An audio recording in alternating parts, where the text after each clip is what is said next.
오늘의 10분 말씀. 로마서 9장 19절로 29절입니다.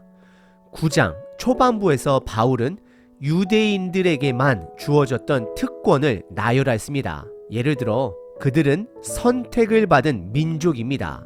그리고 그들에게는 하나님의 말씀, 율법이 있었고 성전도 있었고 예배와 제사, 하나님과 함께한 역사들이 있었습니다. 하지만 사도 바울은 그런 특권이 그들에게 있었음에도 불구하고 그들 민족 속에서 태어난 구세주 되신 예수님을 보지 못했음을 드러내었습니다.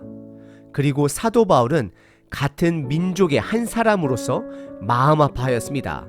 그리고 이어서 사도 바울은 하나님의 선택적인 주권을 강조하였습니다.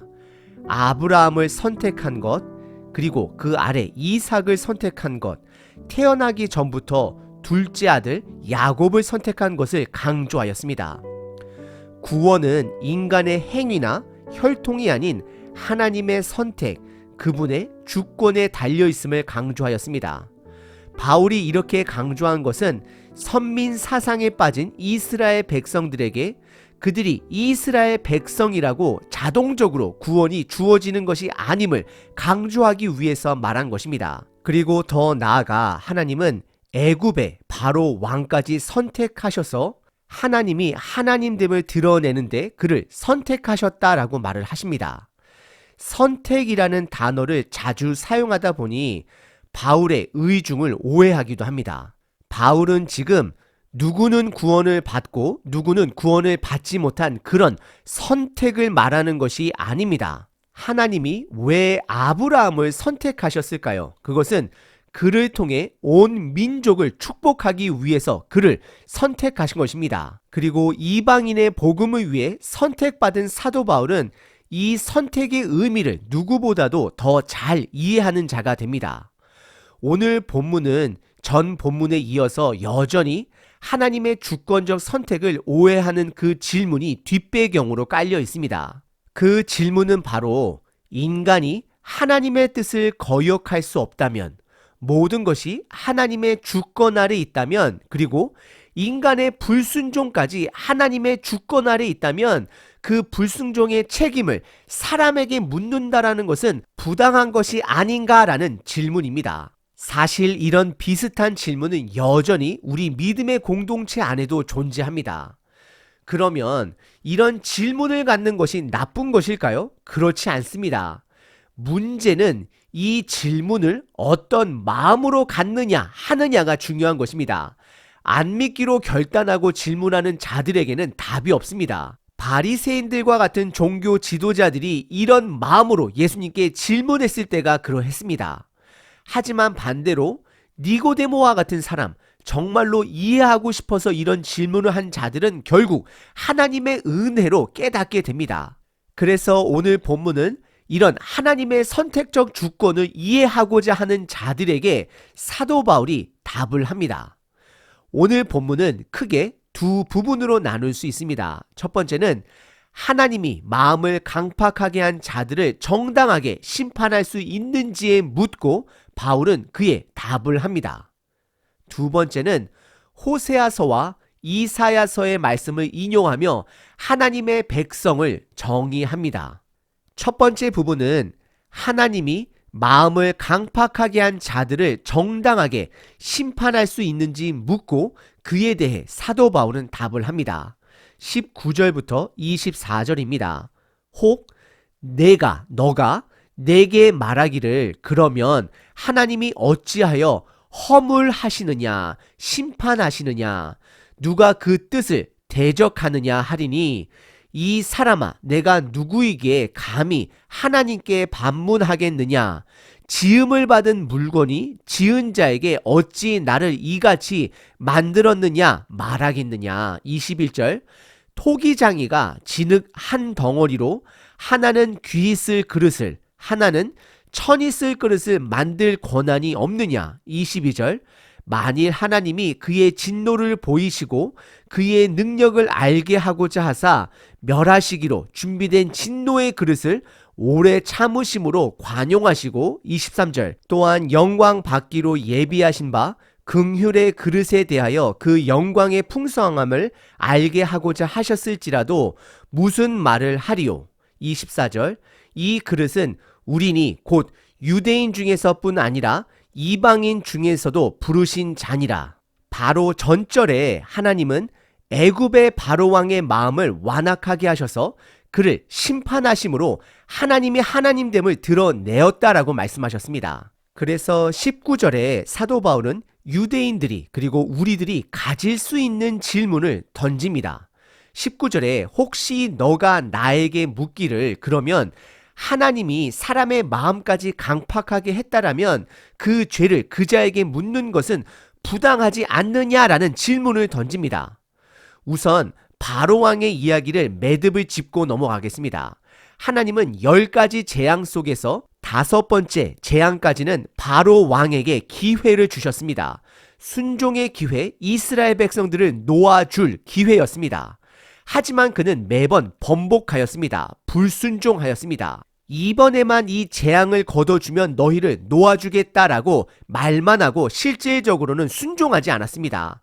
그래서 6번째 재앙부터는 하나님이 그의 마음을 강팍하게 하셨다라는 표현이 등장하기 시작합니다. 이것은 바로왕의 불순종하기로 결정한 그의 마음을 그냥 내어버려 두신 것입니다. 그래서 하나님 또한 그를 심판하기로 결정하신 그분의 주권을 드러내신 것입니다. 다시 본문으로 돌아가 20절부터 구원과 심판에 대한 하나님의 주권을 설명하기 시작합니다. 바울은 하나님이 누구인지 하나님의 정체성을 그들에게 알려줍니다. 그래서 20절에 너가 누구이기에 감히 하나님께 반문하느냐라고 묻습니다.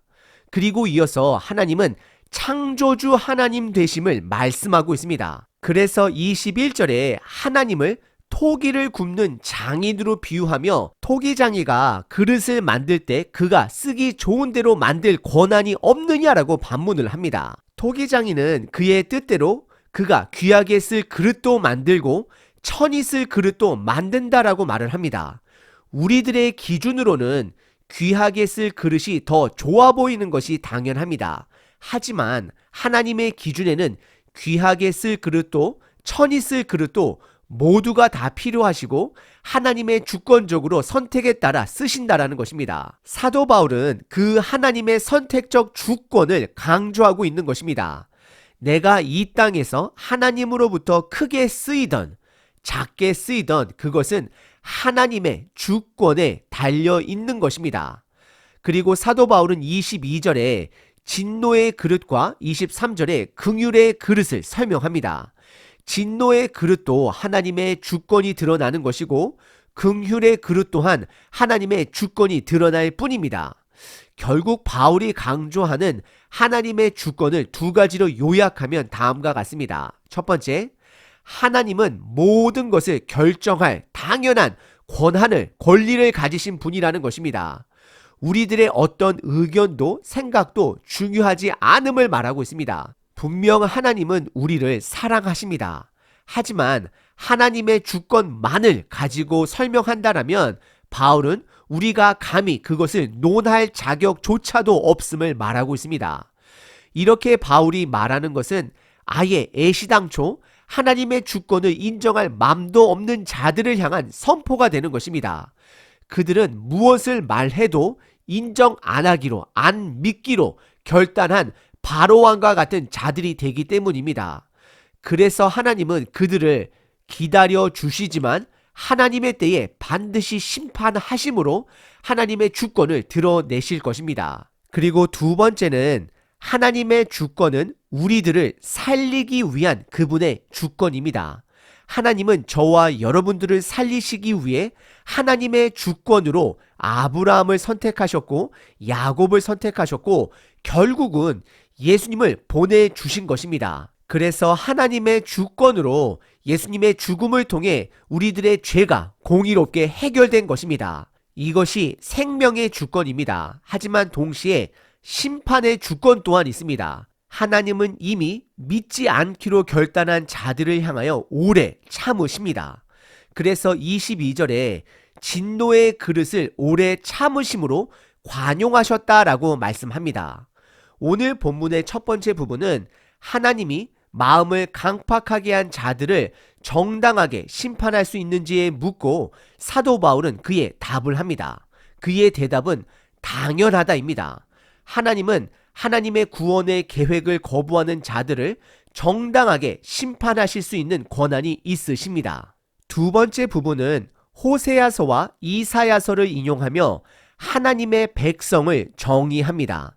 참고로 호세아서의 인용은 이방인들을 위한 구원의 내용이 담겨져 있고 이사야서의 인용 부분은 이스라엘 중에서 구원받을 자가 있다라는 것을 인용한 구절이 됩니다. 25절부터 29절입니다. 호세아의 글에도 이르기를 내가 내 백성 아닌 자를 내 백성이라 사랑하지 아니한 자를 사랑한 자라 부르리라. 너희는 내 백성이 아니라 한 그곳에서 그들이 살아계신 하나님의 아들이라 일컬음을 받으리라 함과 같으니라. 27절 또 이사야가 이스라엘에 관하여 외치되 이스라엘 자손의 수가 비록 바다의 모래 같을지라도 남은 자만 구원을 받으리니 28절 주께서 땅 위에서 그 말씀을 이루고 속히 시행하시리라 하셨느니라. 29절 또한 이사야가 미리 말한 바 만일 만군의 주께서 우리에게 씨를 남겨두지 아니하셨더라면 우리가 소돔과 같이 되고 고모라와 같았으리로다 함과 같으니라 라고 기록합니다. 25절에 바울이 호세아서의 말씀을 인용합니다. 호세아서 2장 23절 내용입니다. 우리가 알다시피 호세아 선지자는 하나님의 명령으로 창녀와 결혼을 하고 자녀를 낳고 도망간 아내를 다시 찾아와 아내로서 대접하며 부부로 지내라는 내용입니다. 하나님은 호세아 선지자를 통해 하나님의 마음을 드러내셨습니다. 하나님은 영적 간음을 한 이스라엘을 끝까지 품으셨습니다. 그런 하나님께서 호세야를 통해 하나님의 백성이 아닌 자들 또한 하나님께서 품으실 것을 말씀하고 계십니다. 이것은 하나님께서 이방인들 또한 하나님의 백성으로 부르셨음을 말하는 것입니다. 하나님의 백성은 이스라엘 백성으로만 제한된 것이 아닙니다. 그리고 27절서부터 29절까지 바울이 인용한 이사야서는 이사야서 10장 22절 23절 말씀입니다. 이사야의 배경은 하나님의 심판이 아수르를 통해 임할 것이고 남은 자들을 통해 다시 번성하게 될 것을 선언하는 내용입니다. 그래서 27절에 이스라엘 백성이라고 다 자동적으로 구원받는 것이 아니라 몇몇만 구원을 받을 것을 말합니다. 그리고 29절에 우리들에게 씨를 남겨주셨다라는 표현이 등장하는데 이 씨는 예수 그리스도를 말하는 것입니다. 예수 그리스도가 아니면 저와 여러분들은 소돔과 고모라처럼 우리 모두는 이미 심판을 다 받아 사라졌을 것을 말씀하고 있는 것입니다. 오늘 본문의 두 번째 부분은 바울이 하나님의 백성을 정의합니다. 하나님의 백성은 이스라엘 민족과 이방 민족으로 나뉘는 것이 아닙니다.